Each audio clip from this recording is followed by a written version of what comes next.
অজয় কাকার এই নিঃশর্ত ক্ষমা প্রার্থনা আর কালভৈরবের পবিত্র মন্ত্রের শক্তিতে মৌলির ভেতরে জমে থাকা 10 বছরের ক্ষোভ কর্পূরের মতো উড়ে গেল। মৌলির মুখে এক স্বর্গীয় হাসি ফুটে উঠল। দিদি ডাকছে আমাকে। জয় বাবা কাল ভৈরব।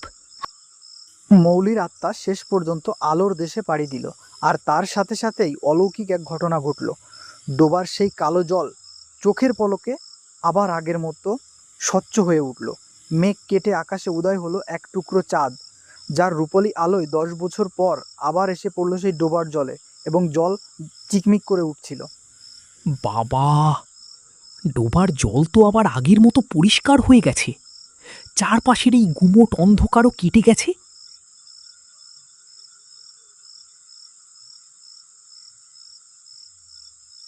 যেখানেই অন্ধকার ঘনীভূত হয়, সেখানেই ধর্মের আলো নিয়ে আসতে হয়। আজ চন্দ্রডোবা গ্রাম তার হারিয়ে যাওয়া শান্তি ফিরে পেল। আর কোনো পথচারী এখানে আসতে ভয় পাবে না। এই বলে কালভৈরব তান্ত্রিক আবার তার অচেনা পথের উদ্দেশ্যে পা বাড়ালেন।